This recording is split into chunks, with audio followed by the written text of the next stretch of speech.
Assalamualaikum warahmatullahi wabarakatuh. Perkenalkan, nama saya Iwan Fajar Maulana dengan NIM 1020204000124. Nah, di sini saya dari kelompok 6 yaitu Acempong ingin menjelaskan BMC atau Business Model Canvas di bisnis kita, yaitu platform belajar.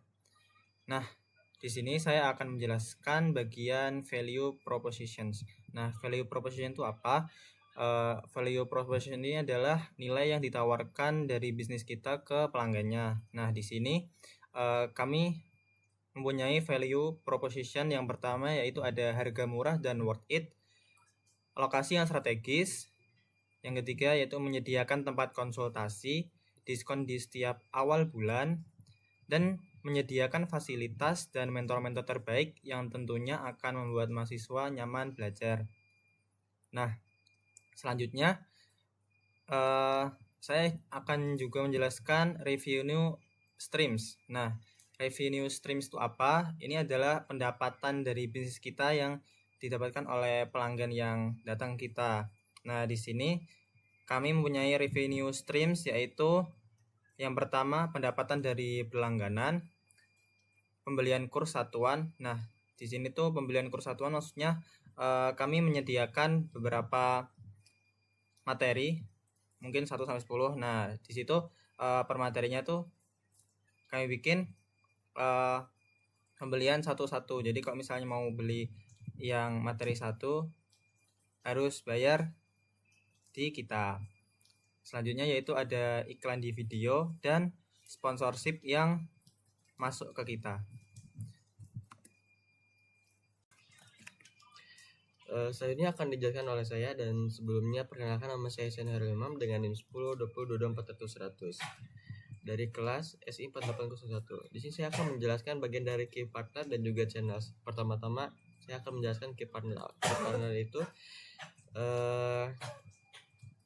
samanya seperti partner bisnis atau usaha, kurang lebih seperti itu. Dan di sini ada 4 partner. Yang pertama itu ada institusi pendidikan, yang kedua itu instruktur atau pendidik seperti guru, alumni mahasiswa atau dosen, dan yang ketiga itu mitra konten atau seperti penerbit buku dan lembaga pelatihan, dan yang terakhir itu platform pembayaran atau payment gateway. Dan di sini untuk bagian channel itu ada 3.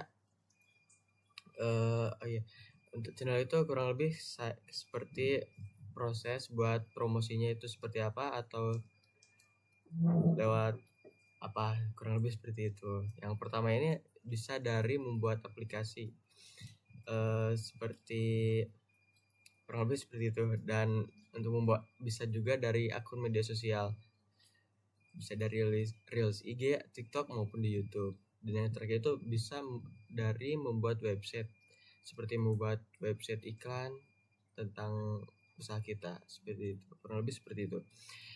Mungkin cukup sekian untuk penjelasan dari saya. Mungkin selanjutnya akan dijelaskan oleh teman saya. Terima kasih.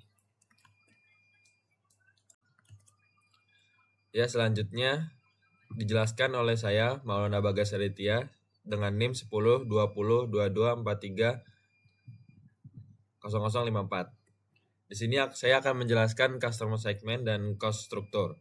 Pertama-tama saya akan menjelaskan customer segment. Customer segment itu apa? Customer segment yaitu tujuan kita untuk produk yang kita buat, bisnis yang kita buat, yaitu bertujuan untuk mahasiswa dan mahasiswi yang membutuhkan program belajar. Yang kedua, saya akan menjelaskan cost structure. Cost structure ini adalah pengeluaran biaya yang kita lakukan untuk membuat bisnis ini. Yaitu ada biaya pengembangan, biaya server, biaya konten produksi video, biaya promosi dan operasional, biaya legalitas dan keamanan, dan biaya transaksi.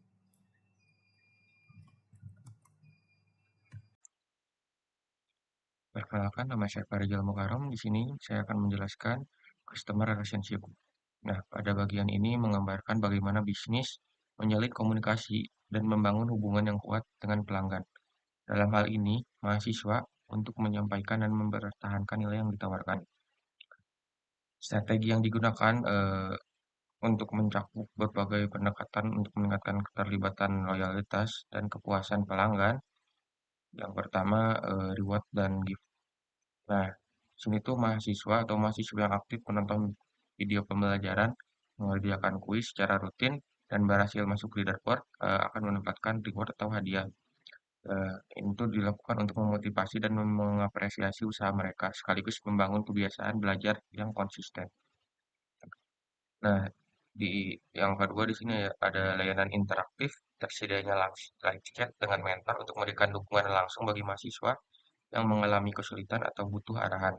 Ini membangun hubungan yang lebih personal dan responsif. Yang ketiga, feedback platform. Mahasiswa dapat memberikan feedback atau umpan balik terkait materi, fitur, maupun kendala yang mereka hadapi. Nah, hal ini penting untuk terus memperbaiki layanan berdasarkan kebutuhan dan masukan dari pengguna. Yang keempat ada gamifikasi, menyediakan gamifikasi. Nah, ini elemen permainan yang diterapkan dalam proses pembelajaran untuk meningkatkan keterlibatan. Ini tuh termasuk sistem poin, leaderboard, dan tantangan yang membuat belajar tuh menjadi lebih menyenangkan dan kompetitif. Sekian dari saya. Wassalamualaikum warahmatullahi wabarakatuh. Assalamualaikum warahmatullahi wabarakatuh. Perkenalkan, nama saya Natalan Persada dengan NIM 10200240010. Di sini saya akan mempresentasikan bagian key activities dan key resource. Di sini saya akan menjelaskan key resource terlebih dahulu. Bagian ini mengidentifikasikan aset-aset yang paling penting yang dibutuhkan untuk membuat model bisnis terfungsi. Sumber daya ini memungkinkan perusahaan untuk menciptakan dan menawarkan nilai, menjangkau pasar, memelihara hubungan dengan pelanggan, dan menghasilkan pendapatan. Untuk resource yang kami cantumkan berupa sumber daya manusia yang meliputi tim pengajar dan content creator, lalu ada tim teknologi dan desain. Lalu pada platform teknologi, kami di sini bertugas untuk website dan aplikasi mobile sebagai sarana belajar, serta sistem LMS atau Learning Management System. Lalu ada brand komunitas yang mengelola komunitas belajar aktif yang saling mendukung. Serta yang terakhir adalah tim infrastruktur teknologi yang memanajemen server, database, cloud storage, dan tools untuk pengelolaan pengguna konten dan transaksi. Lalu bagian selanjutnya adalah key activities. Pada bagian ini menjelaskan hal-hal terpenting yang harus dilakukan bisnis agar model bisnisnya berhasil. Ini adalah tindakan-tindakan yang perlu dilakukan untuk menciptakan dan menawarkan nilai, menjangkau pasar, memelihara hubungan dengan pelanggan, dan menghasilkan pendapatan. Dan pada key activities yang kami buat meliputi pembuatan dan pengelolaan konten yang bertanggung jawab sebagai produksi video pembelajaran, modul, dan soal latihan.